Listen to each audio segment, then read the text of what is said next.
Tap the Renegade coaches in the building. Yes, indeed. Yes, I know y'all looking. Y'all like, wait, that ain't Elder Barge. That look like Al B. Jab. You know what I'm saying?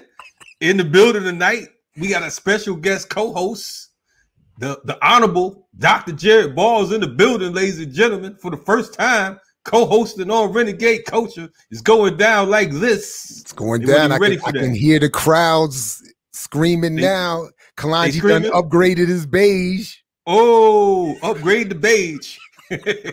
Hashtag upgrade the beige. His beige brethren is on the road still. You know what I'm saying? Him, the ear doctor, minister server, they playing hooky and whatnot. Everybody out on the run. They on the run, man. So they didn't want to trust me to doing the show one more time by myself. You know, last week, you know, they tried to front me off or whatever, but you know, we pulled it through. So I had to go get another beige brother per my contract. What's good, Jay? It's always a pleasure, man, to try to step in here and fill these big shoes on Renegade Culture, on this big platform, on this big podcast. Man, that cat trying to get a piece of our check. I'm not sure about all that. You know what I mean? You sound like you hunting for that check. It's a takeover, not a makeover. That's how they say it.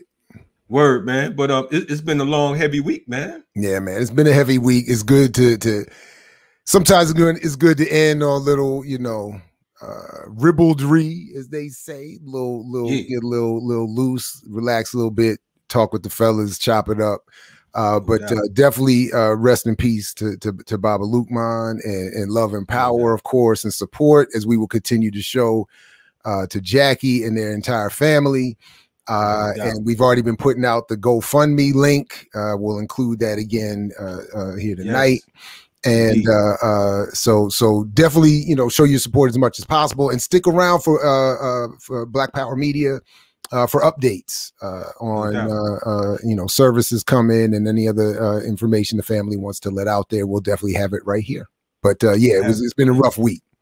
True indeed. And we appreciate y'all support. You know what I'm saying? We got a whole lot of folks hit us up online, checking up on us and all that. We good. We had to get rid of that initial sting and everything. Baba Lukman. You know, we'll be cracking Baba Lukman jokes next week. You know what I'm saying? Yep. You know, he wanted that way, and he'd definitely do it to me. Please. You know what I mean? So, he'd probably already let 1 or 2 out by now. Oh man, out the gate. You know what I'm saying? But you know, on a real note, that's our brother, comrade. You know what I mean? You know, so again, we appreciate the remixes. We appreciate you know, all the good shows. Had a whole lot of heavy shows today. You know what I'm saying?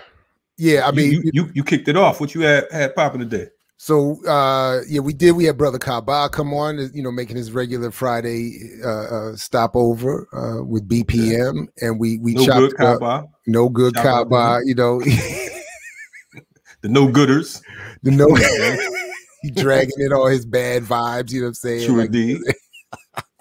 What he came to do. But we chopped it up with the good Dr. Swan and Margaret Stevens about her work on black Marxists, black communists in the Caribbean, New York, and Mexico.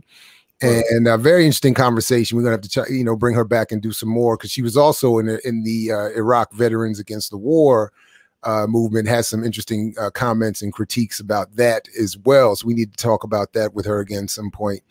And then we chopped it up a little bit about the realities, or rather the mythologies surrounding cryptocurrency and buying power. You know, I got dragged into the press a little bit again and you know, stuff misrepresented. So we talked about that. So, you know, we had some fun, talked about Rita Moreno in the Heights, in her support of the light-skinned depiction of Washington Heights and the criticism she was getting. So anyway, we have fun, man. We have good time this morning. Of course, we gave out some information importantly about, again, Baba Lukman and the GoFundMe link, and just try to set the stage, you know, for what will be, like we were saying, is a slightly less dope Friday than normal, but we're trying to finish strong here tonight. Oh yeah, we're gonna definitely finish strong here tonight, because that's what we came to do. You know what I'm saying? What would a culture be without the Renegades? Yeah. So yeah, one of the things we definitely gonna have to touch on at some point is this whole cryptocurrency piece, because of the fact that everywhere I turn, folks throwing you know, trying to get me down their programs and everything, and it just, you know, I don't. I'm admittedly say that I really haven't done much research on it because of the fact that I've been out here in the field, a spear and a shield. You know what I'm saying? That's it. You know, so I ain't really had time. I'm trying to topple this system altogether. You know what I mean? I'm trying to cripple the currency. So I ain't had much time to just really, see what's going on out here. But, hey, I might have to borrow that because that's really the point. I mean, and we don't have to get into it now, but simply put, that's the difference. Trying to use currency to claim we're going to get free, and when we really need to be crippling the currency. That's it. Indeed, that's what it's all about. But hey, man, we got a special guest here tonight. You know what I'm saying? Yes. One of my brothers going back a couple decades. You know what I'm saying? This brother right here. He's he down that inspiration, aspiration, and helping folks in desperation. You know what I'm saying? He's one of those brothers that I know that's been putting out information and political education for literally for decades. We first met, we hadn't even met yet. We was rocking together pre-internet. I don't even know how we did it. You know what I'm saying? We had like we spoke to each other before the internet. No. I'm talking about Kline, Marcus Kline. I'm talking about humanity, people. I'm talking about people. Oh yeah. People spoke to each other before the internet. I mean, ain't that building before the internet. Man, we actually had you actually remembered phone numbers. Damn. You know what I'm saying? Hey, now Cass can tell you about the different dynasties and what years they came along.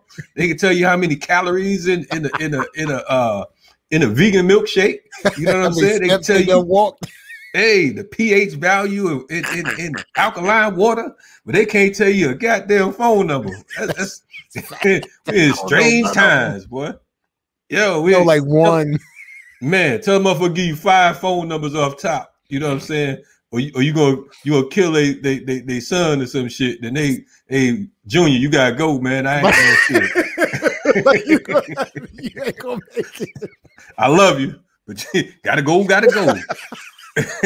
Right about now, man, let me bring my main man, who is the co-founder and director of Freedom Home Academy.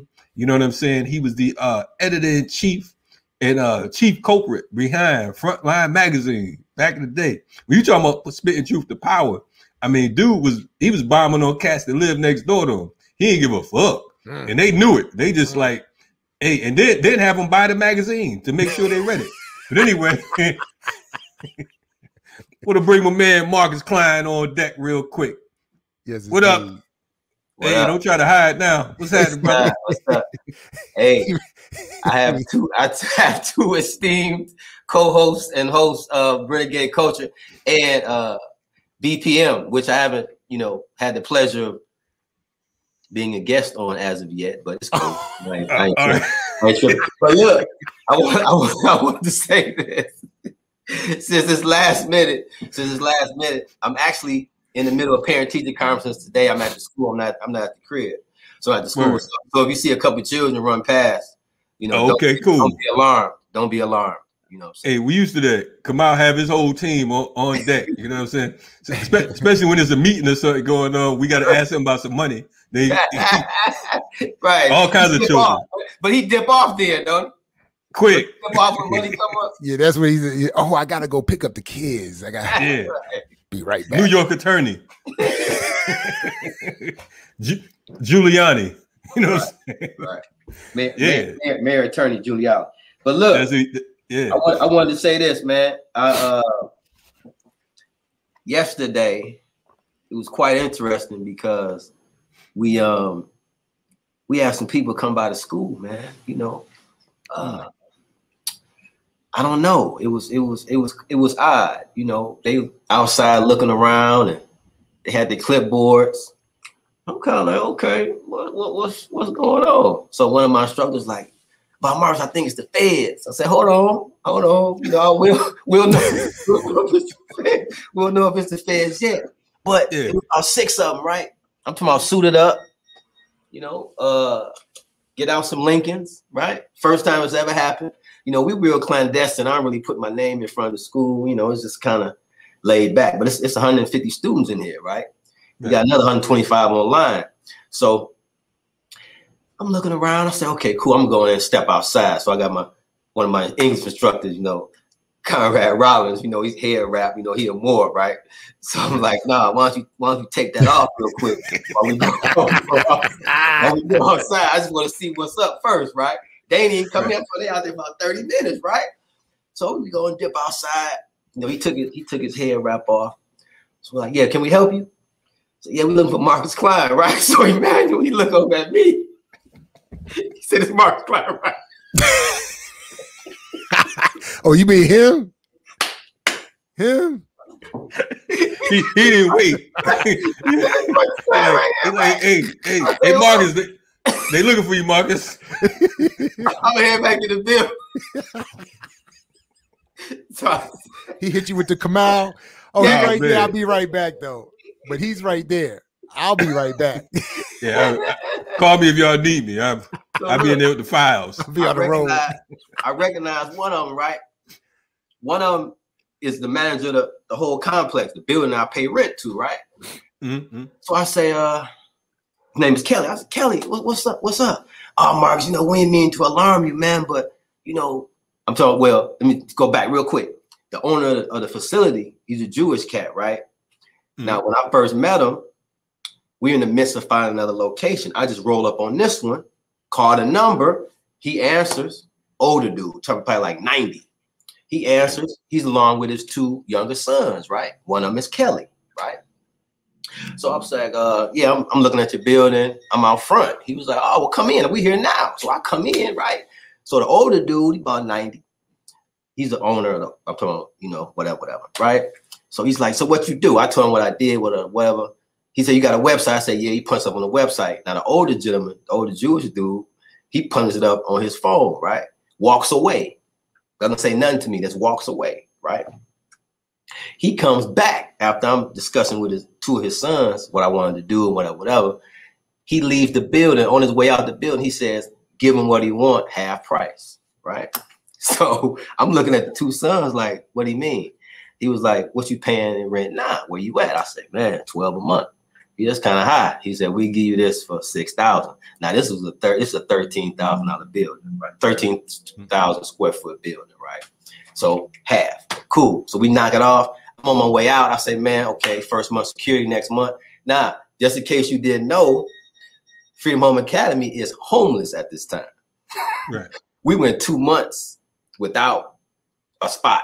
Like this is summer. This is summer of 2019. Our lease was up at our old spot. Dude didn't want to renew my lease because Common Sense from Chicago, the rapper, he has a school.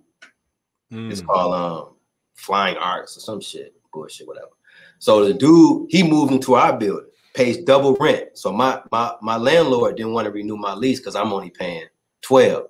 Common them offered him 24,000, right? Wow. So he's like, Mr. Kline, we can't renew us. We homeless, right? So I came up on this spot. It was sweet. So now, fast forward, Kelly's out front with these other guys, right? Suited up and all that, right? He said, man, we want to give you a check, right? I swear to God, G. He said, man, we're going to give you a check, right? What's up? Did you install anything in that contract? I didn't. Oh, this might be it. Yeah. Hey, just real quick. This is some truly gangster stuff so far because we're in the middle of a story, and so far he's been given a building at half price, and people in suits are showing up to give him a check. So I just want to Marcus Kline, man. That's what I'm saying. This ain't even. Yo, I'm like, damn. I'll make it quick though. It's real condensed. So look, the dude's outside, right? So this is the second time. The first time, dude knocks on my window. It's the window right here. This is February. Knocks on the window, holds up a check, right? So I'm in my class. I'm like, hold on. So Kelly comes around the front. He's like, yo, my dad really loves what you're doing. Mind you, Jewish guy, right? Lives in Arizona. So I said, my dad really loves what you're doing. We want to give you a donation. Nah. Then he comes in the he want to give you a donation. He's waving the check outside the window of my class. Right? So I got parents in here. Just what happens, about 10 parents in here, right? Just dropping their children off, right? So they like, Bob Marcus, who's this guy? I said, well, you know, he's the son of the owner of the building, on any trip. So he said, I got a check for you. You know, my dad really loves what you're doing, give you a check, right? 10 racks, right? So yeah, on the real. So I take the check.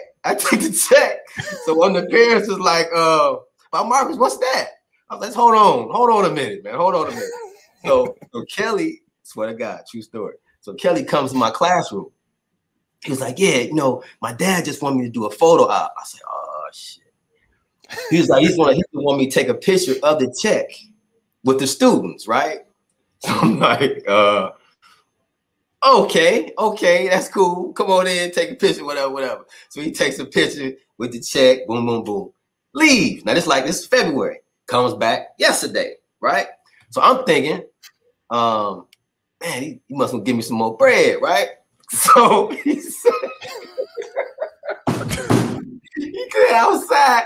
I was like, who's the guys you with? Who's all these guys, right? The guys don't say nothing, don't introduce themselves or nothing, right? So I say, man, you know, what can I help you? I got a class going on, right? He was like, look, my dad want to give you another donation, right? So I say, okay, that's cool. You got it right now? He was like, no, I don't have it right now, but we wanted to come back. And these guys are here. They want to see the school. I said, I can't let them in the building. They can see it from outside. I can't let them in the building. Oh, we understand, you know, due to COVID and all that. I wanted to be like, nah, not due to COVID. Do the cracker. Yeah. Right, exactly, right. So cool. Now, they're done. Comes back in. Said, look, there's a building next door. If I could turn my camera around, I could show you. But it's a building next door, 20,000 square feet, right? He was like, I remember you told me you wanted to open up a gym. I was like, yeah, Kelly, I want to do a gym, you know, but that's down the line.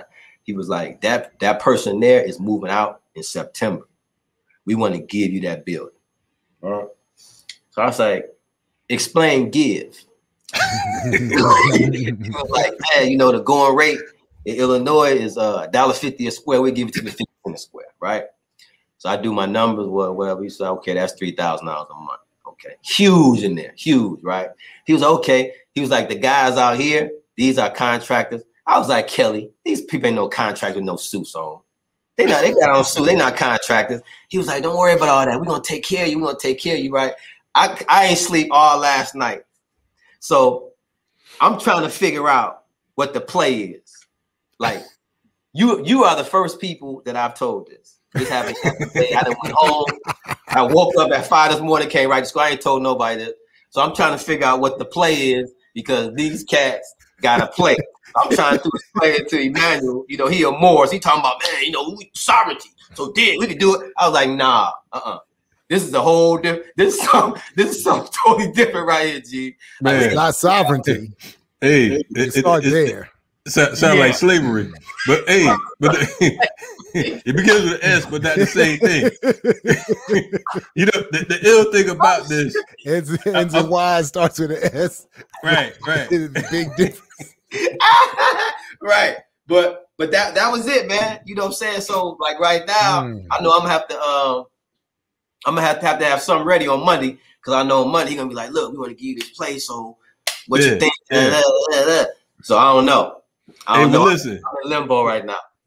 This show premieres at 9:00.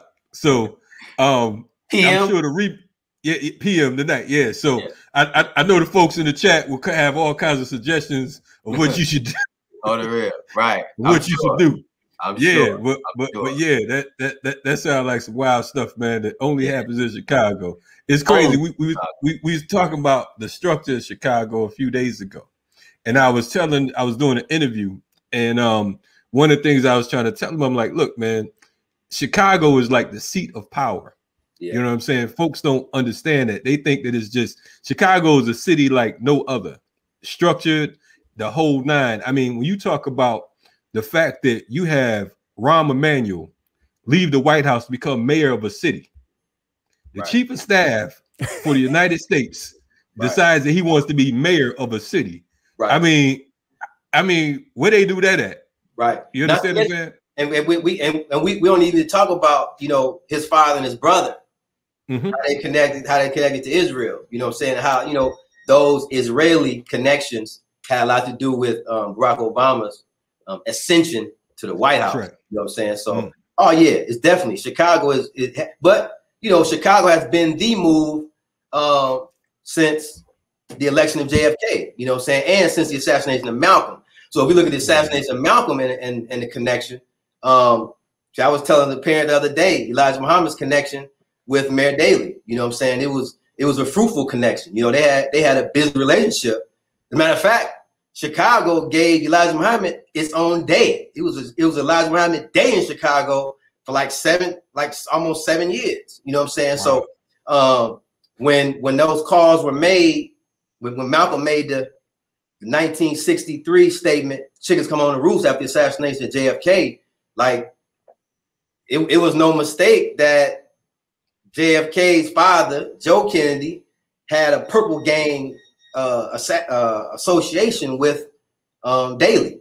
So Daley and Joe Kennedy were bonded together for life because JFK, his father, Joe Kennedy, was told to lift an assassination attempt on Daley because of the purple gang. So when JFK's father, Joe Kennedy, went to Sam Giancana, mob boss of Chicago, Oak Park's own, when he went and said, man, dig, my son is running for president in 1960. I need all the help that I can get to get my son into office, Mr. Giancana. So Giancana told him right here in Chicago at the Sears Tower, downtown, owned by the Kennedys, even to this day. He told Mr. Kennedy, he said, well, dig, we'll give you all the help you need, as long as when your son get into office, he gonna take care of us. So Giancana told him we'll take care of Texas with Mr. Hunt. Hunt took care of Texas, and Daley took care of Illinois, and JFK got into the office with the least number of votes, second to Obama when Obama got in the office for the senatorial campaign. That just so happens he ran against no one. Look, they had to go pull homeboy out from Baltimore to run against him.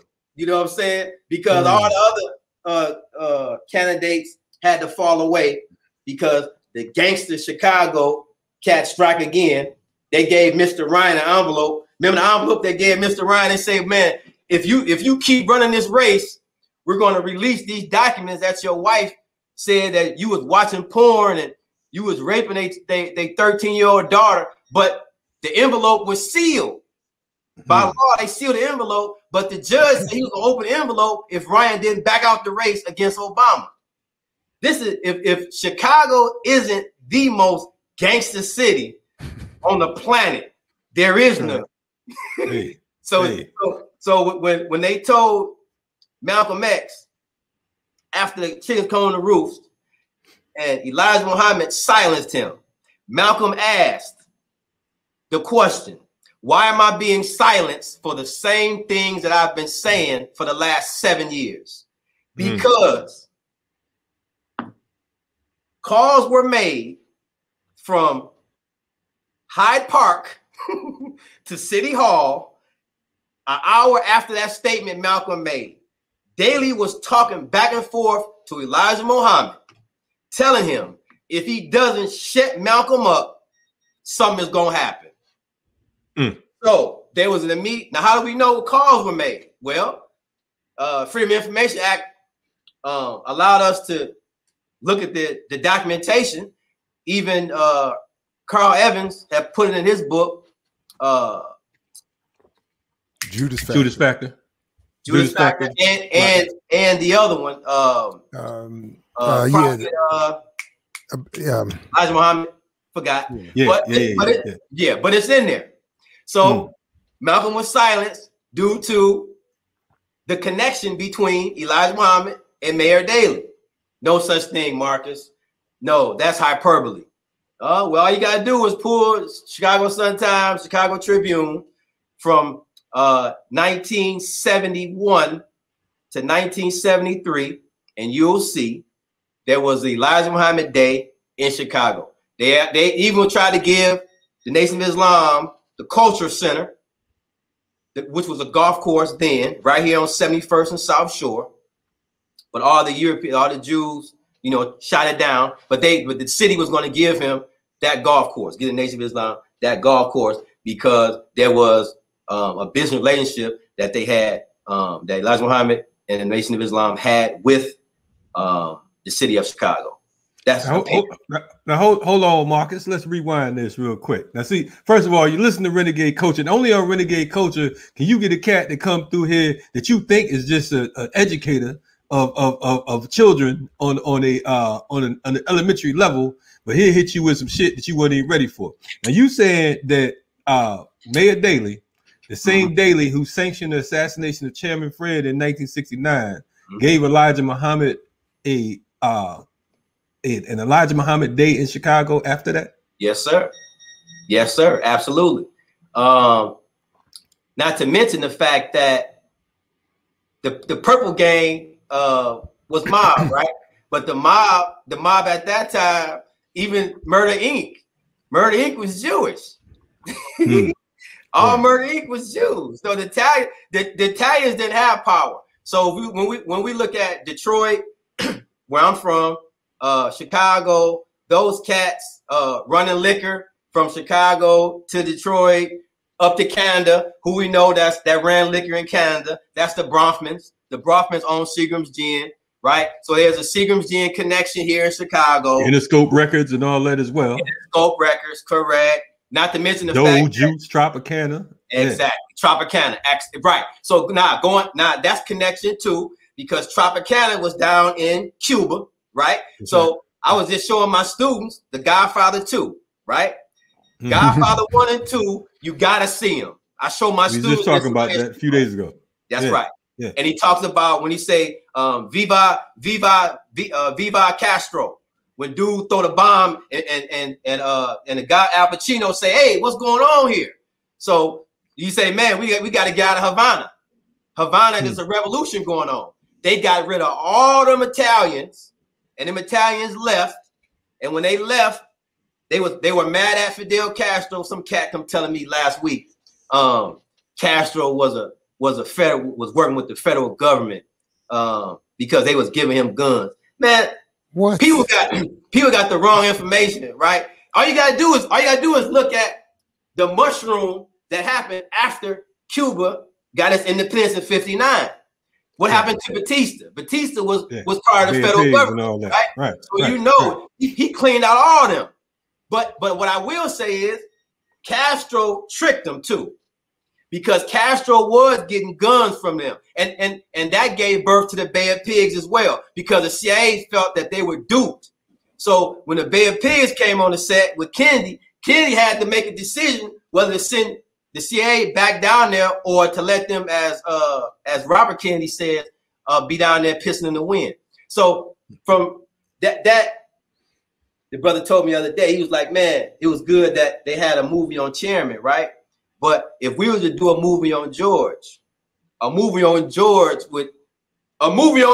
Jackson will blow everything out the water, because George's connection and the Black Panther Party, of course, not to diminish Chairman, not in the least, but George's connection spanned 25 years after his assassination. You know what I'm saying? We talk about Geronimo Pratt,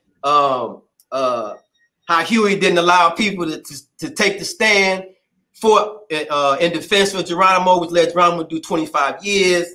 Afin Shakur denouncing Huey P. Newton and doing the Panther 21 trial and saying that these white boys, the Weathermen, were more apt to take over the Black Panther Party than Huey P. Like that whole and what George was saying after Jonathan Jackson's assassination, how he blamed Huey for a minute, you know what I'm saying? Because Huey and them was supposed to have people out front, Panthers out front, when Jonathan came out of Marion County Courthouse. No one was there for him.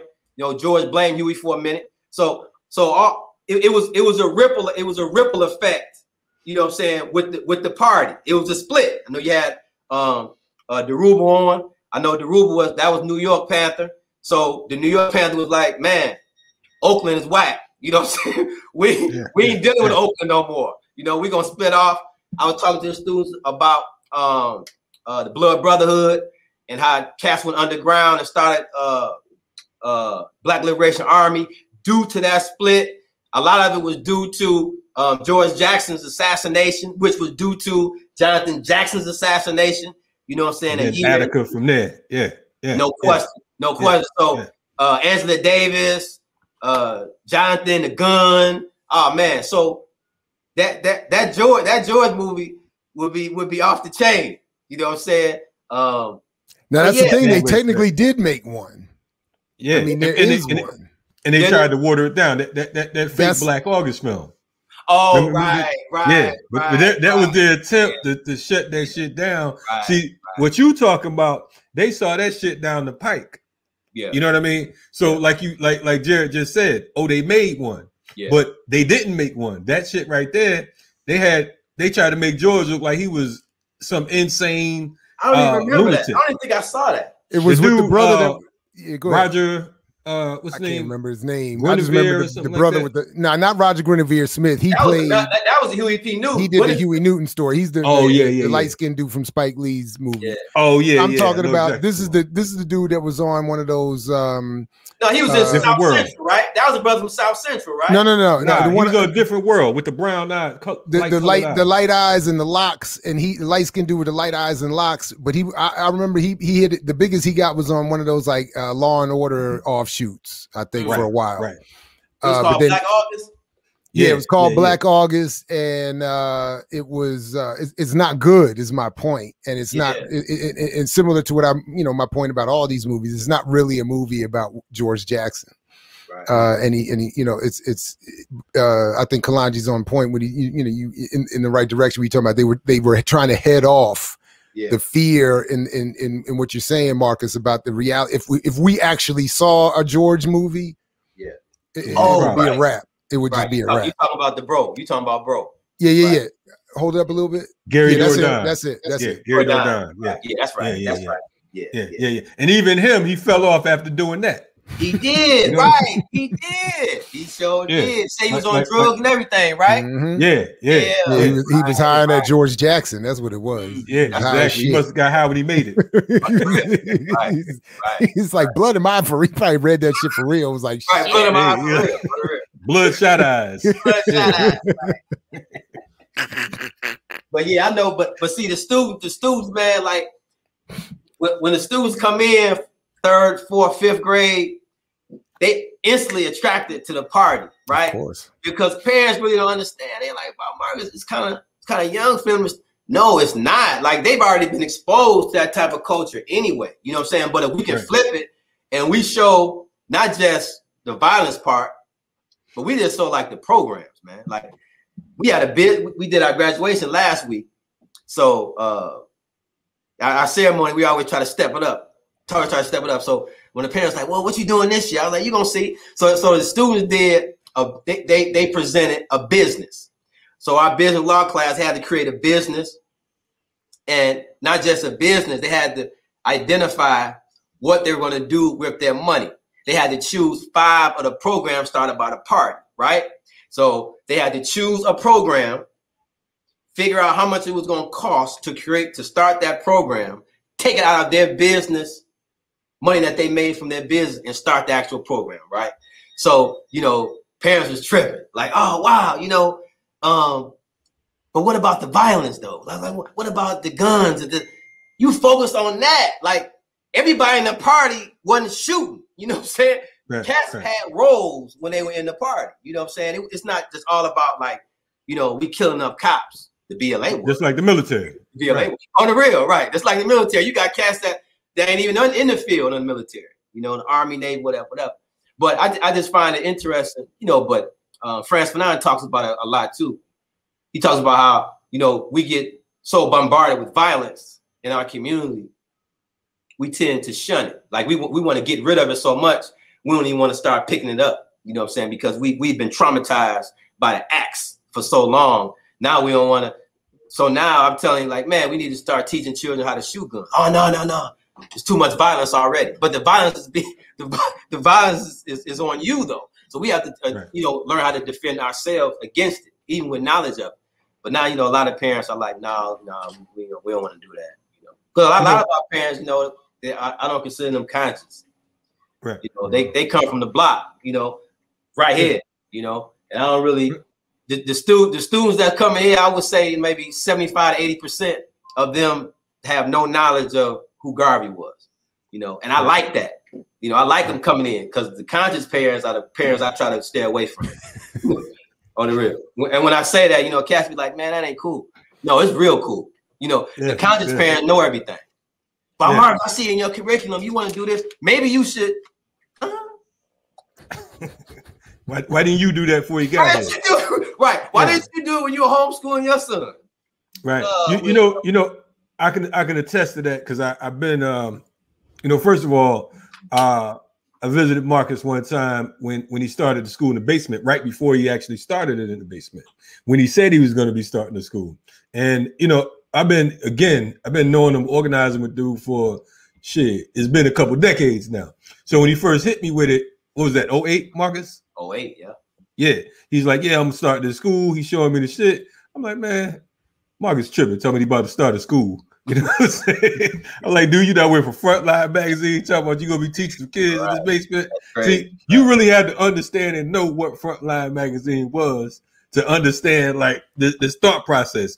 Now, in hindsight, you know what I'm saying, since my politics is a little sharper, it would be a natural progression. Right. But at that point, at that moment, I'm like, man, Marcus about high as dude on that blood in my eyeball joint.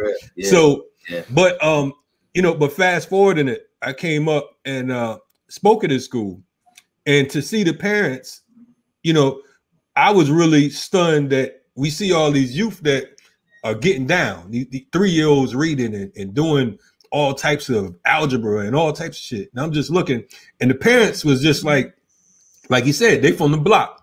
You know what I'm saying? Straight from the block. Forget a lace front wig. I'm talking about, you know, multiple flip flop, the puffy, the furry. Hey, what? Yeah. Hey, pajamas on, whatever. You know what I'm saying? So, fuck about it. That's how we do. You know what I mean? But they were supportive of that process. You know what I'm saying? And their children, they were actually learning from their children because of the fact that children, they speak in 2-3 different languages, and the parents hadn't yet, you know, they ain't get past, you know, shit, you know, basic ebonics. You know what I'm saying? And that's not, yeah. You know this too. Like the two dichotomies, right? We got like socialism and we have communism, Marxism, right? So those two dichotomies, we have to learn how to, no, not we, me. I have to learn how to exist in between both of those, right? Right. I'm asking students, or I'm asking parents for money to receive something that they should get automatically, right? The only reason why I'm asking for that money is to pay bills, to operate in the way I want to operate. You know what I'm saying? Right, right. It's similar to the dichotomies of gang cultures, right? Young brothers get into the gangs for 2 reasons. Like, man, a lot of them didn't have fathers, and cats in the street tribes, they give them, you know, that father figure, that organization that they didn't have at the crib, right? But we know that it's twofold. You know what I'm saying? We go in the gangs, we got to do something. We got to commit these atrocities on our people, right? So what I'm trying to do, what I'm attempting to do is give those parents an option. But Marcus, do you believe in college? Man, college is a racket, man. Like, it's a racket. But I have to exist in that medium where I'm saying, okay, cool. I'm giving them an option to go to college. I'm giving them the option to be entrepreneurs. I'm giving an option to go to trade, right? But I know that college shit is a racket, right? But then they say, oh, but your son got into Howard at 16. Your last graduates got into MIT on a scholarship, Bradley on a scholarship at 16. These are contradictions that I'm dwelling in simultaneously. You know what I'm saying? I'm living in those contradictions, right? It's a problem for me. It's always been a problem for me. But I know in order to attract those students that need to be here, I have to meet the parents on a particular level, right? What do parents want to know? Oh, college. Everything is college. Oh, interest. SAT, right? I started off like, man, I ain't doing none of that shit. Straight up, I ain't doing none of that shit. Like, I ain't doing no pre-test, no PSAT, ACT, SAT, none of that. So the first 3 years, I didn't involve myself in that, right? No indulgence. But after a while, I'm like, man, you know, Shorty can't come. For one, he don't have no money. He live on 62nd and Normal. He don't have no money. So how do I address that? How do I get those students in who don't have the finances to attend? Tuition is $600 a month. He don't got it. What are we gonna do? Now it's developing other programs, right? Okay, so I'm developing other programs. Now we're generating finances to get scholarships for these cats, right? Now I'm talking to people that I necessarily want to talk to now. You know what I'm saying? I got a Jewish landlord, you know what I'm saying, that's giving me bread that I'm using to give scholarships for cats on 63rd and Normal. You know what I'm saying? So these things that we're existing in, we as strong African men, particularly, we must develop programs to facilitate brothers and sisters that can't afford it. On the real, we have to be more scientific in that. You know what I'm saying? I'm not saying that as an indictment on young brothers at all. I'm including myself in that. We have to be more scientific in that. You know what I'm saying? Because we are, as a whole, split. You were talking about cryptocurrency. I'm teaching that in the class too. Okay, cool. Now you got a group of cats who like, okay, we on crypto. That's cool. Now that's that group. I got another cat that I ain't doing none of that. You know what I'm saying? That shit is whack. You know, it's promoting the system. It's ran by the global elites. I done did the research on that. I got it, right? But where do we find common ground on all these different topics that we've been involved in, right? Agriculture, technology, those things that's going to propel us into the next 15, 20 years, right? We got to get on that. We got to get on that. We got to get on it and figure out how we're going to use it for our benefit. Even if the dude's off the grid, I got parents that's off the grid. One of my parents just moved to Brazil. It's like, Marcus, I ain't coming back.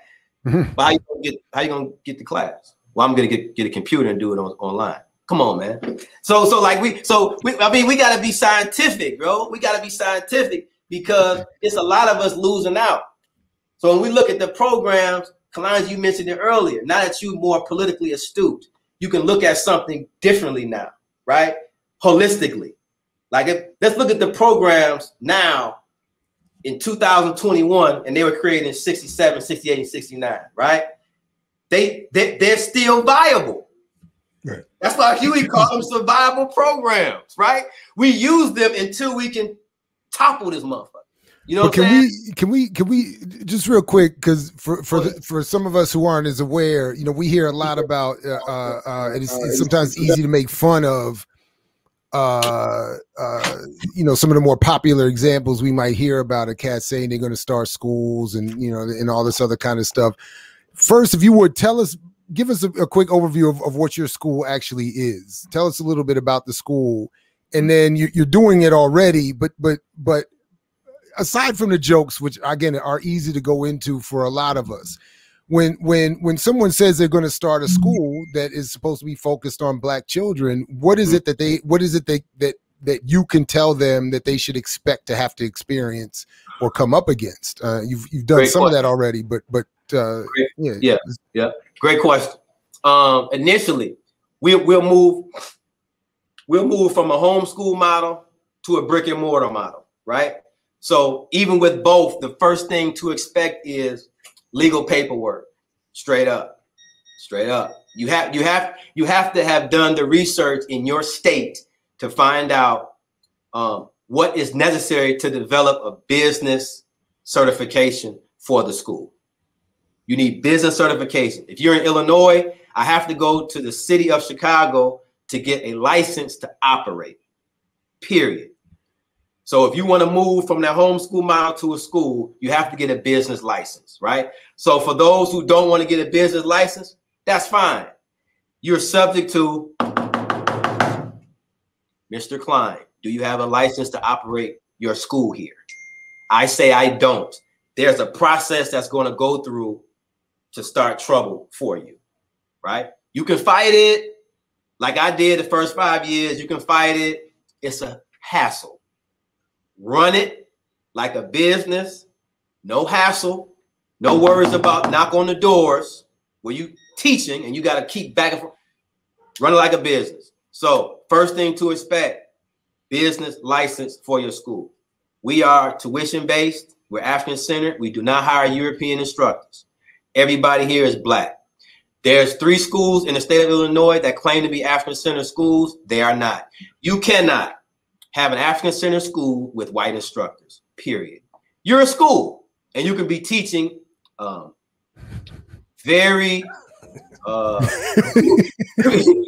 I'm trying to find the right vernacular to say this. Pinty cloth. Right. You can do all the things necessary to make a successful person, but if you have a European instructor teaching children at a Black school, you are not an African centered school.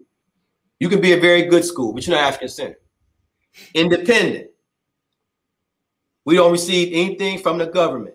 We're 100% tuition based. So tuition funds us. That's why I mentioned earlier, you have to exist in between those two dichotomies, right? Accepting money when you know you shouldn't take money at all for those things. But to start a school, you know, you definitely need a license, but it all starts with an idea. Ideas are bulletproof. When you develop that idea, nothing should take you off of that idea. Every day you should be growing more toward that idea. Every day, whether it's a small piece or a large piece, that idea will create more ideas, right? You know, we have to basically train ourselves to, just be mental. We have to be mental most times. But I just want to be clear, for those of us who aren't aware, Freedom Home Academy is a Chicago-based African-centered school that has been established since roughly 2008. 2008. Correct? Yep. We have at least a couple hundred students, yep. Roughly. Okay. Yep. I just wanted. Yep. I'm sorry, bro. You know, I've done an interview thing almost 50 times throughout this, and I always forget, you know, the formal way. Understood. No, we got into a lot of stuff real quick, and there were a lot of threads you threw out there that we could pull and be on for hours. But I just wanted to make sure that the Renegade culture audience got clear, at least on this little bit. That's all. So Freedom Home Academy was started in 2008. Actually, we started 4 schools. It's not just one. So we have when we started Freedom Home Academy in 2008, we started the preschool School of Literacy. We started that in 2011. So as my son Aquabin, who's now 18, as he started to move up in grades, we had to facilitate him. So I had to build schools for him. So we built the School of Literacy in 2011, so he can move up to that. And then we did the high school, which is in Krumah International Academy. We started that in 2015. Yeah, we took a trip. He had graduated. We took a trip, 8th grade. He was like, man, let's look at some schools around the city. He's like, why? I want to give you options. So we took 5 schools, 5 was what's called the best schools, high schools. We driving back. He was like, Abu, you should start your own school. Straight up true story. And I was like, oh, word. Okay. And you know how the universe works. You know, I pull up in the house, phone ring, answer the phone. One of my parents say, hey, what you doing right now? I was like, nothing. I'm about to head in the house. Well, come on to 7415 East End. This brother around here is selling parts of his building. Just like that. True story. So I got out the car. I drove around right behind the Nation of Islam. The mosque is on 75th and Stony. I was on 74th and East End, directly behind them. Bro was renting out his spot. I was like, man, what you charge? Boom, boom, boom. We worked it out. I'm in there. We started the high school in, I think, a little over 2 months. And that's where we were. And then we moved from there. We came here. But yeah, so then we started. I had another baby boy. He's 4 now, so he needed somewhere to be taught. So we started the African Genius program, which is a preschool, nursery school. We started that in 2017 with him. So we have 4 schools now, and we're trying to do, you know, a few other things as well to facilitate, because Freedom Home Academy isn't the actual Freedom Home Academy grades 1 to 4. It can't sustain itself. It couldn't sustain itself because tuition won't allow it to, right? And the reason why is parents aren't used to paying tuition for their 3rd and 4th grade students. They're just not. You know, public school is a viable option to them, right? I'll send them to public school instead of paying $600 a month, right? So we was all right, cool, that's cool. What our parents used to paying? They're used to paying for preschool and kindergarten, right? Okay, that's cool. Let's start the kindergarten now. Let's start that up. So we started school literacy. So school literacy is consistent money. That's consistent $20,000 a month. So we use some of that $20,000 to help feed school literacy. And that's how we've been able to do it for the last 11 years, right? That business model. So some of the students can't afford it. We can't. So parents like, man, I just lost my job, Baba. I mean, I know I can leave, but you got anything for me? Scholarships run out. I got 5 or 6 students, man, ain't paid tuition in years. Matter of fact, if my good brother, is he watching it tonight? He went all through 5th grade up until 8th grade, didn't pay tuition, right? Hit the lottery. Stop playing. Wait, Jared, look. This is my man. I ain't gonna say his name, but you know what I'm talking about, right? The close brother of mine. He's a Muslim, Orthodox Muslim, right? When his son, smart as all get out, when his son got into the 5th grade, he was with me for 4 years. He lost his job, had surgery, couldn't work. He was like, Kline, can't afford it no more, bro. What can you do for me? I was like, man, let it ride, right? So 5th, 6th, 7th, no tuition, right? Wound up going to Whitney Young, 2nd best high school in the state of Illinois, right? Got in 2 years early, right? Yeah, got in Whitney Young 2 years early. So he just graduated. Now he's at Florida A&M now. This is 2nd year Florida A&M. He's 17, right? Wow. I would say his name, but I ain't gonna put him out there, right? So his dad, you know, his dad known for the scratch offs and all that, right? You know, for the scratch offs. So look, we still communicate with each other. 3 years ago, hit me up. Kline, salam alaikum. Alaikum salam, bro. What's up? I'm about to be at your door. I was like, what's up? Man, I'm about to come to you at home. I was like, yeah, I'm about to be over there. Come to the house. Man, I came up. I was like, what's up? Came up on the scratch off. I was like, yeah, what's up? Man, 100 grand. Straight up? Man, okay, yeah. 30,000 cash. Wow. Right, that's my man. When he hearing this, he gonna know who he is, right? That was 3 years ago. I thought you were withholding his name because he didn't come up off of any of it. That's what I was thinking. I was like, yeah, he told me, he was like, look, everybody can't get none of this bread. You and 3 other people know I got this money. Yeah. So I say, all right. Yeah. So that's another reason why you got to keep it quiet. Yeah. But it worked out better than lump sum, right? It did. You ain't expecting it like that. Because I needed it at that time. I need it now. You know what I'm saying? Right. So you know what? And what I tell brothers and sisters that want to open schools up, like, you can do it. You know what I'm saying? You definitely can do it, and it can be lucrative for you. I went to school for business, you know, but cats I went to school, they looking at this like, man, this is a bogus business model, and it is. On paper, it is. You know, I don't see how anyone else can do it without a business acumen. You can't. If you're a regular cat, it's going to be you could, but it's going to be very difficult because you have to factor in those families who can't afford it. And you have to decide, do I hold them or do I cut them? You know what I'm saying? Everybody can't go to school for free. You got teachers to pay, you got rent, and you got bills, right? And you got yourself. You know what I'm saying? For the folks that's checking it out, right? Because of the fact that, you know, if I'm just a viewer, I'm just thinking, oh, it's a black school. It's an Afrocentric, so quote unquote, school. Talk to the audience about some of the things that the children actually learn in these schools. You know what I'm saying? Because of the fact that on the real, pound for pound, round for round, I haven't seen anything like it. As far as African centered education, and that's not a diss to all the brothers and sisters I know who have African centered schools. Nope. You know what I'm saying? But talk to them about some of the things that the kids are learning. It's not a diss.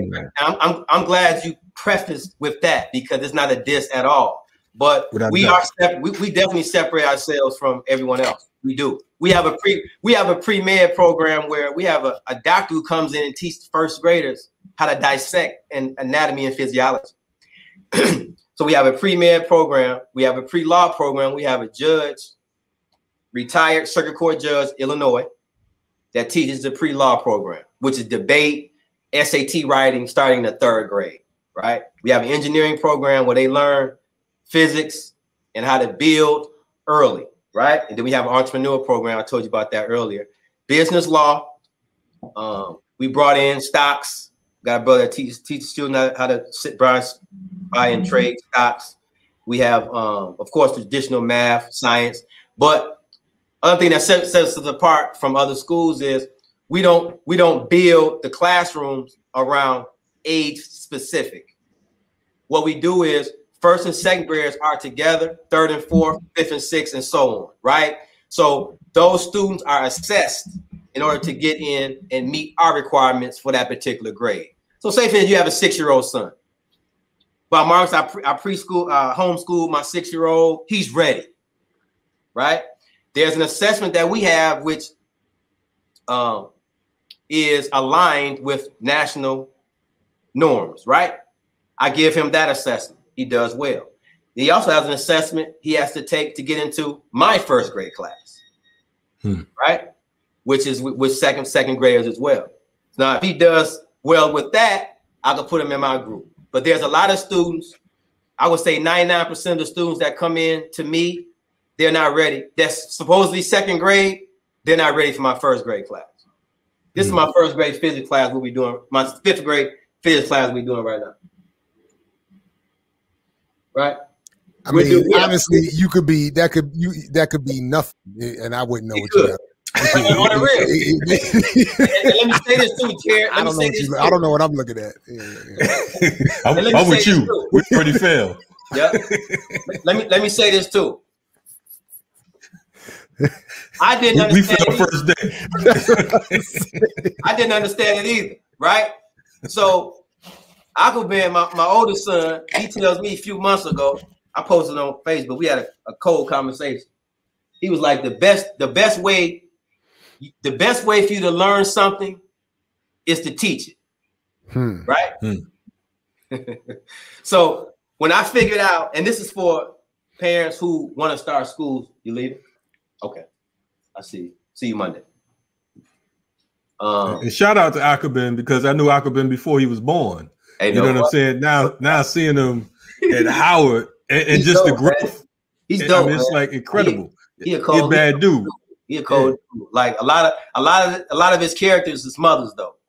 Like he has very little for me. You know what I'm saying? Like the arrogance and the braggadocious and all that. He don't have none of that. Like he's So he's straight to the blade if he is shocking. Oh yeah, he bladed up for real. Like, you get your throat cut still. I was like, man, I don't see none of you. But no, he's got more of his mama. But he was like, man, he's thinking of things to teach. And I was like, man, so what you want to teach the students? He was like, man, I want to teach them blah blah blah. I was like, well, take the weekend, research it. He was like, I can't learn that in the weekend. I was like, you ain't gonna teach the whole class. You're not gonna teach the whole syllabus in a week. Right. We don't do that. You want to teach like physics, right? So let's say a parent right now wants to teach physics to a first grade. Instantly, they would think physics is too hard of a concept to teach a first grade, but it's not, right? When you teach intro to physics, all you need is multiplication and division, right? So force equals mass times acceleration, right? That's simple. We learned that. That's the first rule of, the second rule of Isaac Newton. Newton's laws. He has 3 of them. That's the second one, right? So if you say force was 12 and he weighed 12 newtons and he weighed 6 kilograms, and you want to find out how fast he's going, all you're doing is dividing. You're dividing A into the 12 and you multiply by 6. I know I'm going faster, but it's just multiplication and division. I was gonna say, I'm still lost. I mean, I know you're doing it well, and I know your students get it, and they're intelligent, and they're thriving. Me, I'm already broken by this system, so I think I'm lost. I think I'm lost on this joint. I was like, what is he talking about? I'm all right. Have to do some remedial courses for the BPM staff. You gotta slow it down. Then you gotta do it on the whiteboard real quick. And I'm glad my brother with the PhD saying he can't fuck with it, because I'm looking like nigga.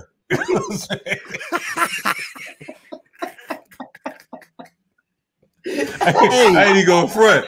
Hey, my courses, when I had to do courses on statistics and all of that, man. My wife I had to get my wife. I was like, you can't. I was like, if you want your husband to get this degree, you better get over here and help out. Once we pass politics, that's it. Physical, maybe some spiritual. You know but look, but you know the coldest book though. I mention it all the time. The coldest book historically that we read at this school, man, is France Fanon, bro. Like, okay, well, we together. It could be, and the reason why I say that is it's so easily teachable. Mind you, I didn't read it till after I got out of college, right? You talking about Wretched of the Earth? Wretched of the Earth. Man, that's what I'm saying. You already doing that thing. I read it the first time in the military, didn't know what the hell I was doing, and then I had to come back to it. Me too. And you already got them reading. Me too. So Jared, that's the Bible right there. Man, that's bro, listen, I'm gonna tell you something, G. I'm gonna tell you the Battle of Algiers on the film tip. Bro, like it's usually in my background. When he breaks down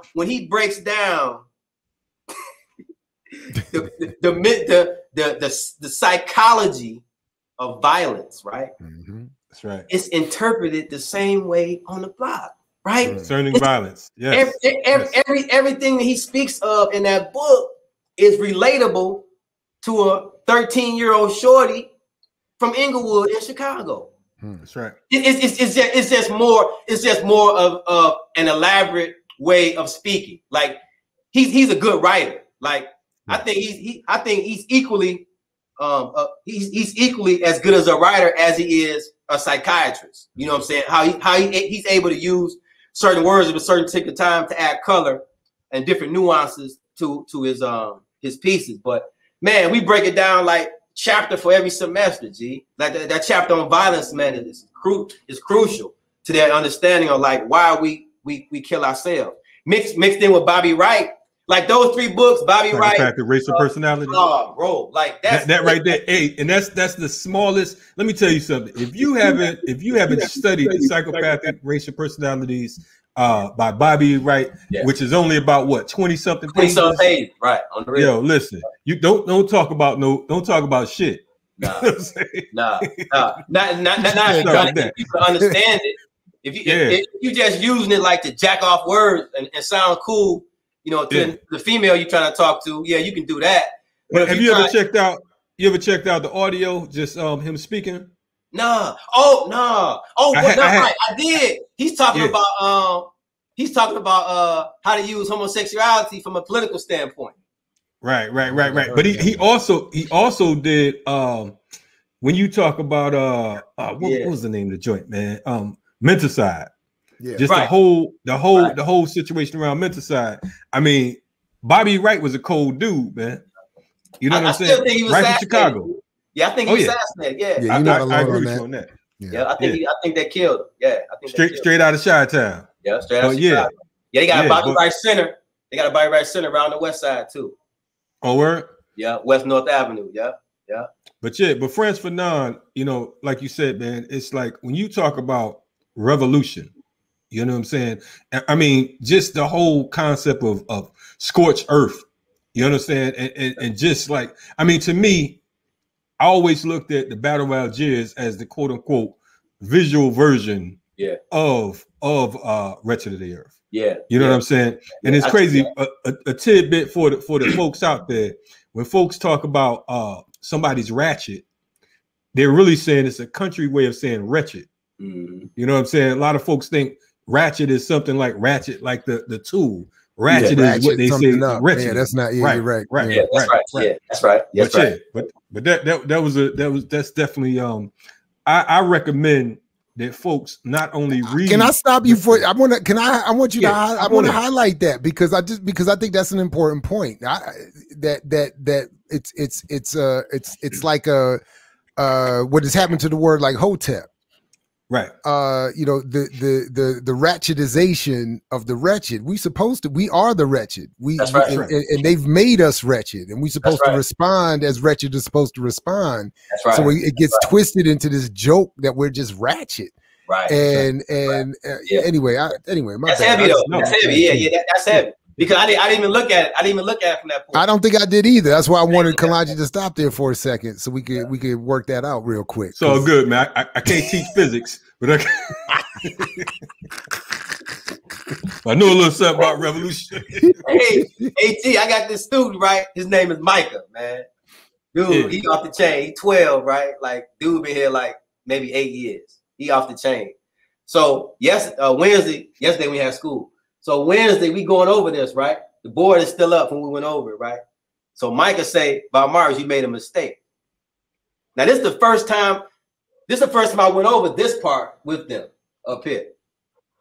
Gravity, mass 1 and mass 2. I just introduced it to them, right? He was like, over the weekend, he was just, looking at some formulas. And he was like, man, it's the same formula I looked at last week over the weekend, Bob Mars. I was like, oh, yeah.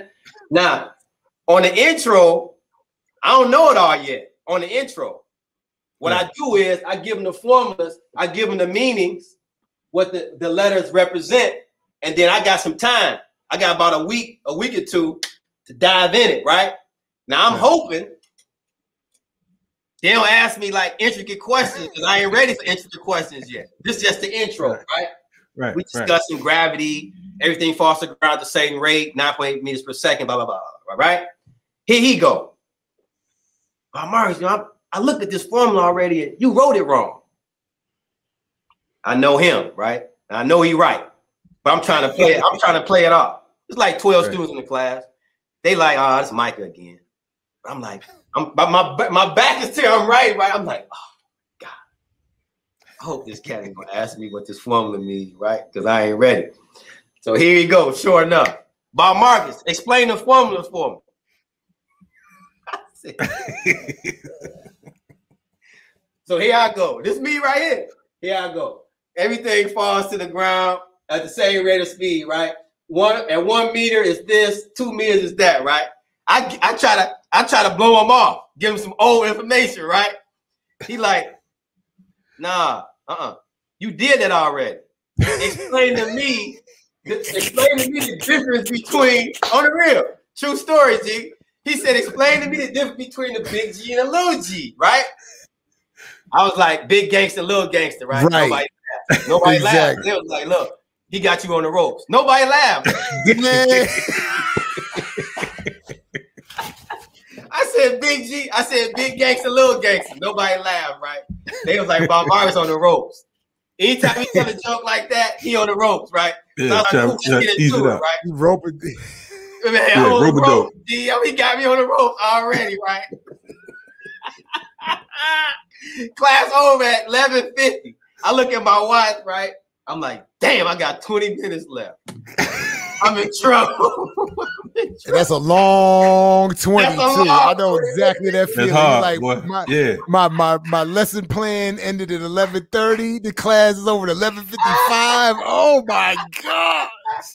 60 seconds is turns into an hour. And smart ass little man that did his homework is sitting in the front row, like nah. His ass looking at formulas on the weekend. Yeah, he looking at that's what I was saying. As soon as he said that, I was like, formulas on the weekend. This is the only formula I'm trying to look at on the weekend.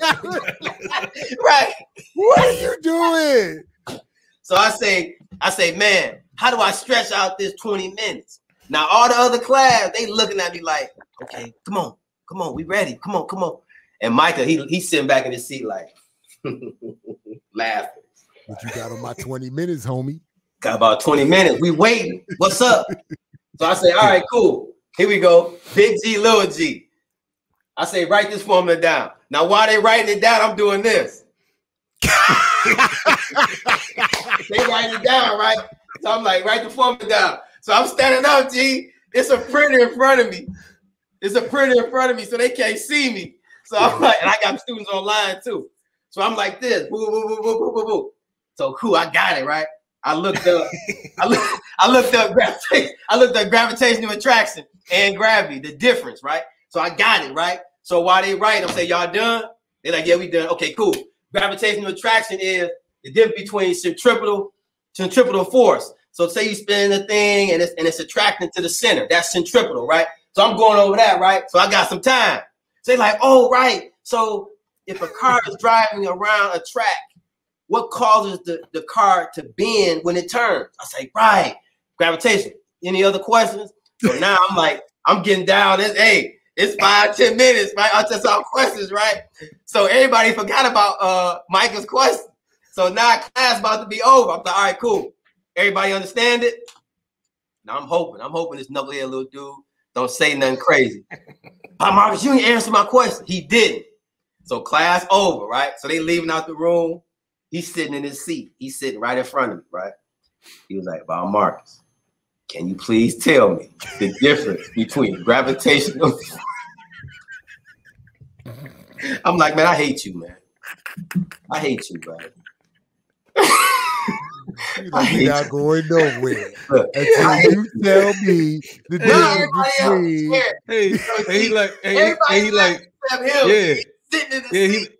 he like you might have ran that lame ass game on them.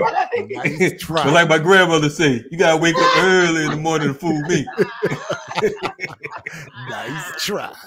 Like I'm gonna ask your ass one more time. I said to myself though, if it's any class I'm gonna be ready for on Monday, I'm gonna have this down pat. So look, be prepared. So parents that's thinking of starting their own thing, even from a homeschool level, be prepared. Be prepared. Because I got some shorties in here, Jack. They like, look, I got a question and you better answer or I'm sitting here. Lunch or no lunch. Lunch starts at 12. I'm sitting here until you answer. Hey, and I'm gonna tell my mother to cut off that tuition. Right. Gangster. Right. Hey, man. Dude been here since he was 3. Hey, he built the last. He locked in. He here for it. Hey man, it's so much we could rap about because of the fact that like man, we went all over the place. And you made Jared and our job easier.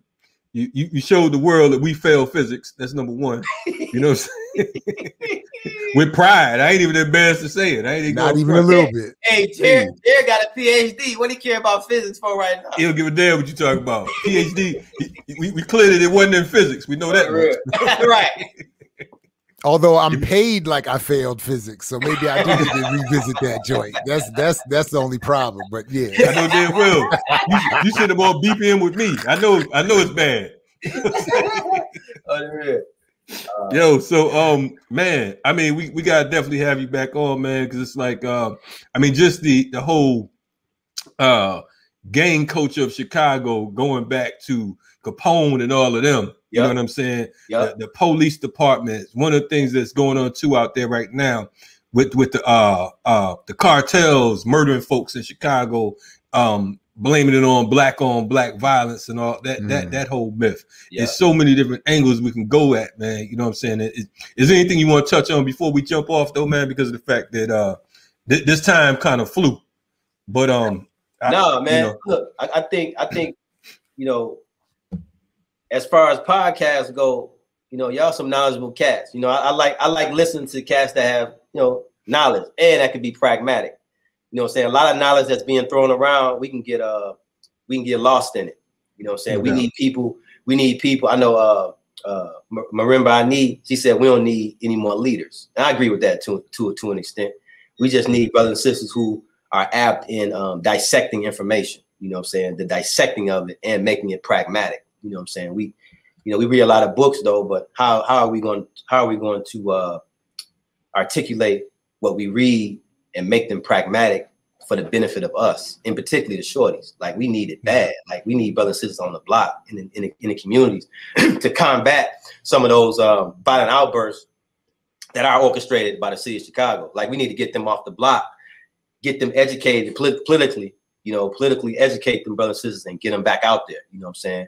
And it's ways we can do that too. Like, even from like a business standpoint, we purchased a digital computer that print out on t-shirts. So we want to get some brothers and sisters in here from the block, man, this summer and start making some money off t-shirt sales and get them acclimated to developing businesses. Not just that, but having business with culture. So a lot of programs talking about making your children millionaires and all that. Look, you can make a child a lot of money, but if he doesn't have culture and know what to do with the money and how the money must benefit us, that's status quo. You know, so all you're doing is recycling more brothers and sisters that want to be like Puffy Combs and Jay-Z. You know what I'm saying? We ain't trying to do that. We can politically educate shorties, make them financially sturdy, but at the same time have culture. You know what I'm saying? Because a lot of it is void of culture. I'm going to buy me a fat gold chain and a Benz. You know what I'm saying? So right. I think the way that y'all do it, it's a nice mix. Even with you and Kamau, it's a nice mix.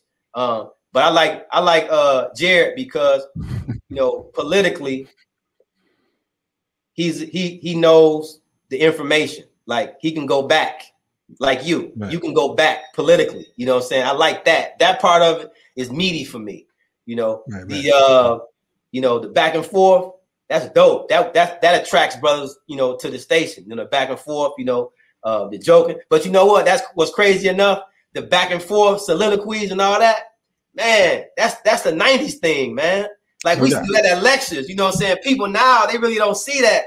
Like, we used to, man, Steve Coakley used to give a lecture, man. Cash used to be in the back. He'd go back and forth with a joke and make the joke line up with what we was talking about. You know what I'm saying? All that is I used to be the culture. For a while, I was at Coakley's lectures every week when he was out here in DC, and that's exactly how it went. And it was a wild experience. You talk about multi-hour broadcasting. That brother right there, boy, would go hours. Anyway, but speaking of the t-shirt joint, because we still don't have our BPM t-shirts, so maybe Kalonji can hook up with one of your young students, and we can let's do it. Let's do it. Get these t-shirts. Hey, Kline, we got it. We gonna do some work together. Period. The ants are here. Jared don't know about the ants. I'm trying to recruit them, but you know what I'm saying. But they scared of the ants, man. Look. Before I go though, last thing. I know I gotta go. The ant is political, G. Look, that's right. By riding his bike Wednesday, he ride over a whole mound of ants, right? This little dude tries to do a wheelie over the ants. I was like, "What you doing?" I'm gonna fall off the bike. I said, "What you doing?" He was like, "I don't want to roll over the ants, Abu." I was like, "Right, we don't kill ants, right?" He was like, "Yeah, I remember you told me we don't kill ants." I said, "Why we don't kill ants?" I say ants are forever. That's right. Look, the ant is the most organized insect on the planet. So when we stole the logo from Kalonji, Ashaki said we need this ant, right? I said, nah, that's Kalonji's ant. You gonna blame it on the Ashaki, right? Ashaki said we need this ant. She said, I love that. Ask Kalonji can you use it. I was like, the best thing for you to do is take the ant, let him see the ant, and then tell him, man, what you think? I was like, don't ask him first. Just go and take it and see what you think. Man, ask permission, forgiveness. And that's exactly what he did. And it's like, but what you think of this logo? Hey, but shout out to my man H2O who designed that joint. You know what I'm saying? He's still around. Yeah. He's still he in Tennessee right now. Okay. It's funny. He was a hip hop artist. For y'all that don't know, he was down with the group Y'all So Stupid, which was signed to Dallas Austin down here in Atlanta back in the early 90s or whatever. Okay. But he did a lot of our artwork, the pictures you see me with, the whole nine. You know what I'm saying? And he's a dope MC. But yeah, definitely, man. I mean, the ants. I mean that is that's where we came with the whole Siafu movement piece, because of the fact that it humbles us. You know what I mean? A lot of times we want to be, ferocious animals, and don't get me wrong, I love the panther, I love the gorilla, I love lions and all that, but a lot of these cats ain't built like that. But with the ants, we all forced to work together in that colony and build up and handle that business. You know what I mean? That's right. So that's what that's all about. Shout out to the Siafu movement out there, the People's Army. Shout out to Freedom Home Academy. Shout out to my man Balogun, the African Martial Arts Institute, Urban Survival Preparedness Institute, FTP movement. Tell Balogun I said what up. Oh yeah, no doubt. He's a regular on the morning show now. He just started yesterday. Okay, you know what I mean, so he's gonna be doing 20-minute classes live on the morning show, man. He definitely yeah. What you saying, Jared? Technique of the week. Yeah, technique of the week. Yeah, technique of the week. That's it. No doubt. Look, Marcus is like, you ready? Like you might have learned something. Yeah. He only shouting Balagoon out because he's from Chicago. I know Balagoon was from here. Yeah, he's the trained FOIs on the west side.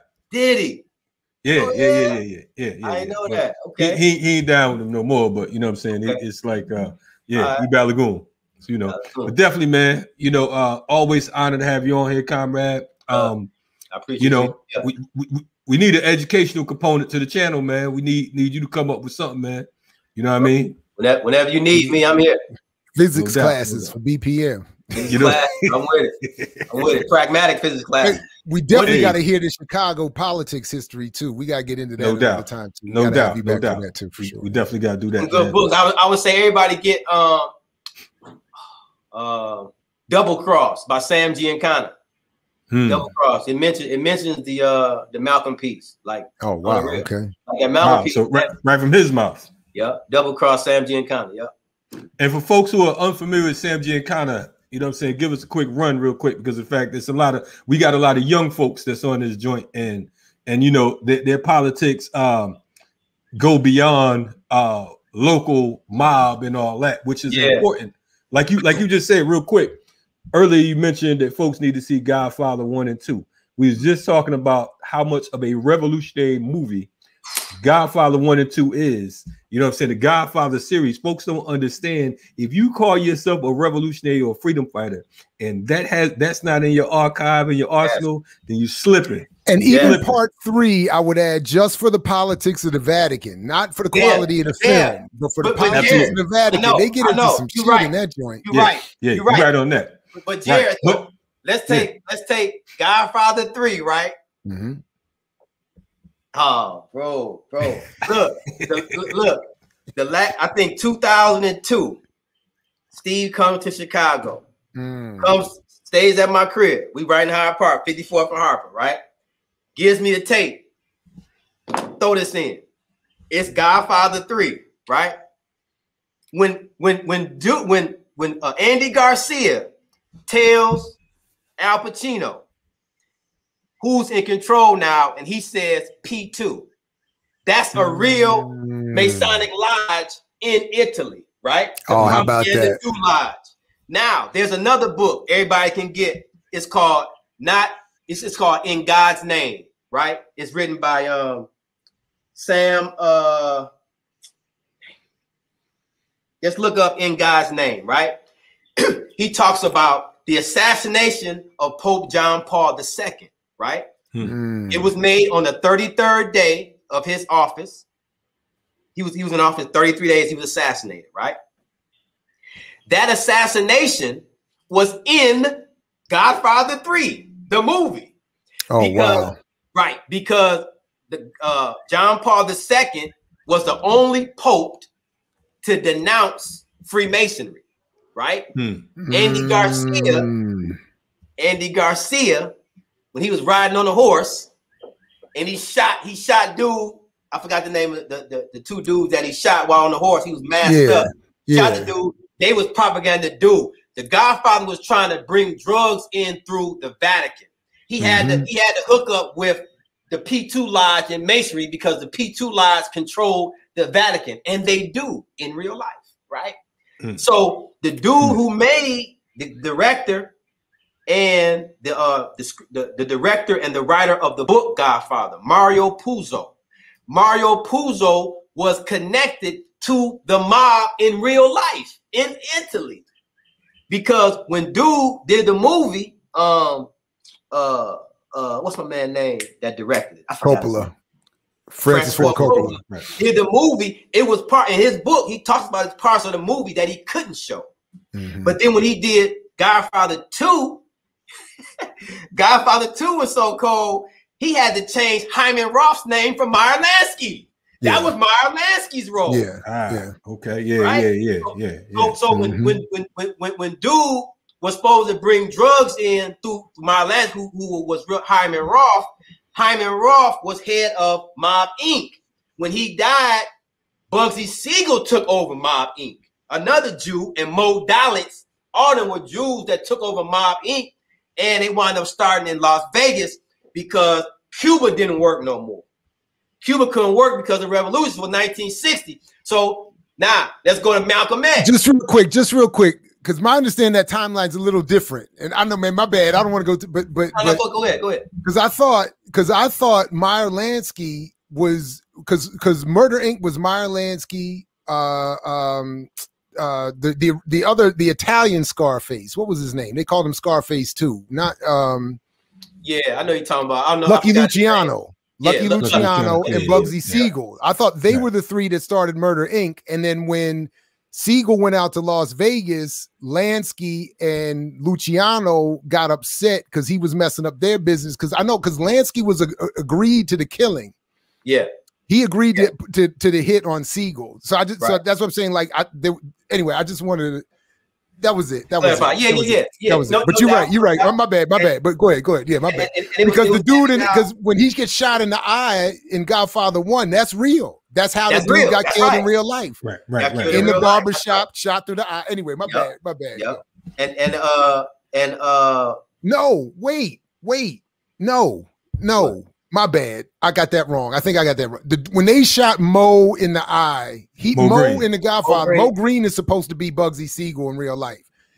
I didn't know that. Yeah, Bugsy Siegel was shot through the eye, but in his living room in Vegas, and the bullet came through the window and shot him in the eye. That's what that scene is supposed to reference. I didn't know that. Yeah. Mo Green is Bugsy Siegel. Okay, Mo Green is Bugsy. I didn't know that. Yeah. Because he's the one that goes out. He's the one that goes out and starts Las Vegas. Remember, and Fredo's out there. Didn't like that.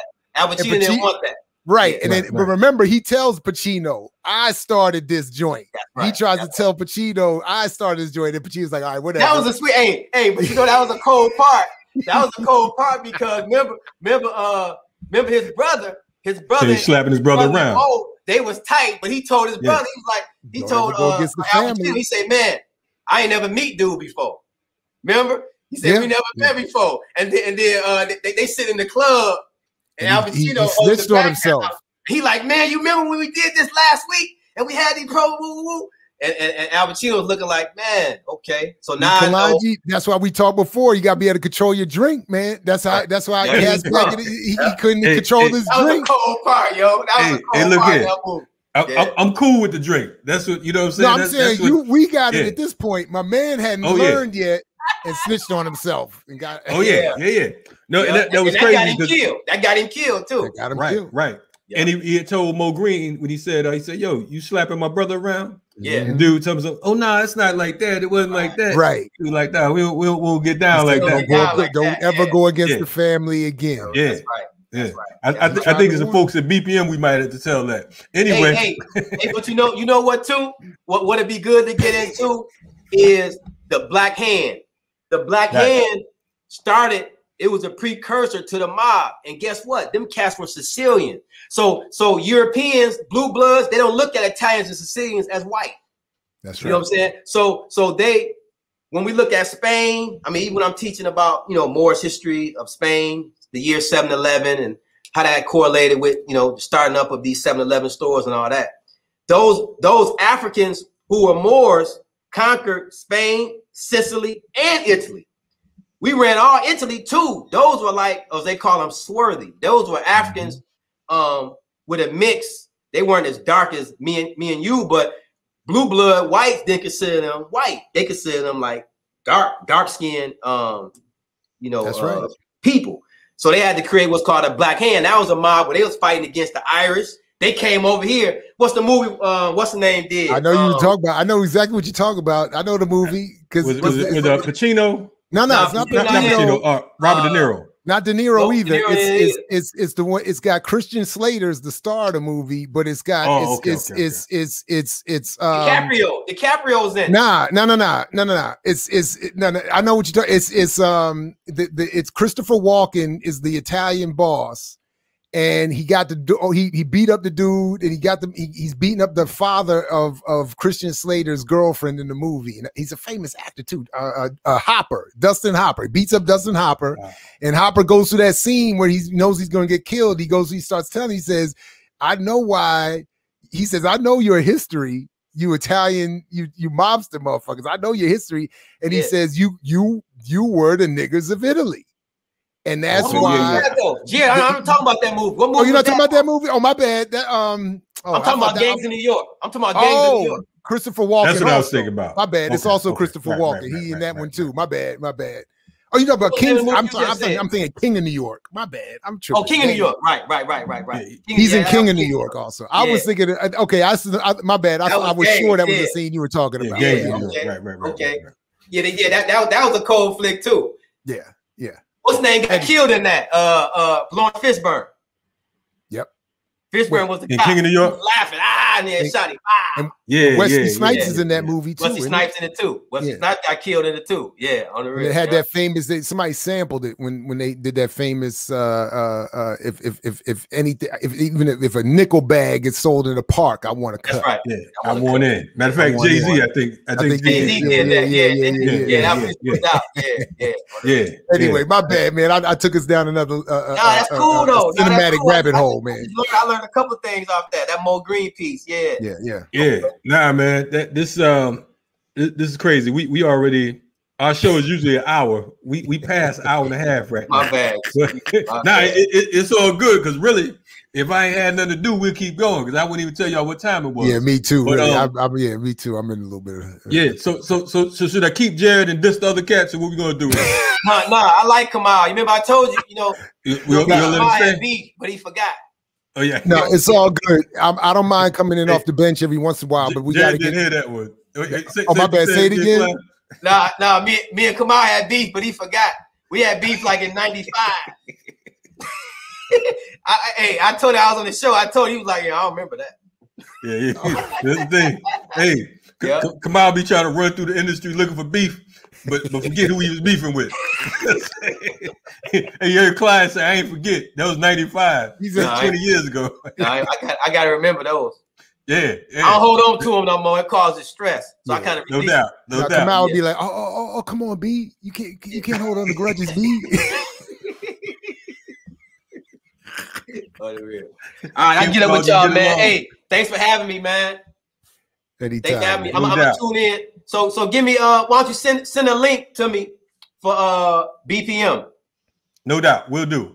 I want to listen to BPM too. So I will stay on it. No doubt, and I'm gonna put y'all in touch as well. Okay, cool. All right, so this will be airing tonight, man, 9 o'clock. So we'll send you the link to this as well. Anyway, you're listening to Renegade Culture. You're checking out Renegade Culture. You know what I'm saying? Live with my man, Dr. J. Always a pleasure. Man, that was a good thing, man. We had joined by Marcus Kline, and we talked about every damn thing. I know you was like, damn, I thought we was just talking about black education, African centered education. And we did. That's what it's all about. Shout out to him and congratulations on his work. Keep up the good work. No doubt. Appreciate you setting in, man. Any parting words or anything we need to talk about before we wrap this thing? Man, shout out to you, the whole Renegade Culture crew, the whole BPM family, and Sister Mae keeping it together in the back. And it's always a pleasure, man, to step on in, come in off the bench, man. So it's an honor. No doubt. Yeah, man. So we appreciate the work, man. To all you renegades out there, again, make sure you support our movement, spread the word, let folks know what's happening with Black Power Media. We'll be back at you again. Before Tuesday, I'm sure we got a lot of things coming up in between. Sunday morning, Juneteenth. Sunday morning, we live, Juneteenth. Live 5 a.m. 5:30 in the morning? 5:30 in the morning, that's right. Renegade, on top. Renegade, on top. Renegade, never been afraid of the break. On top.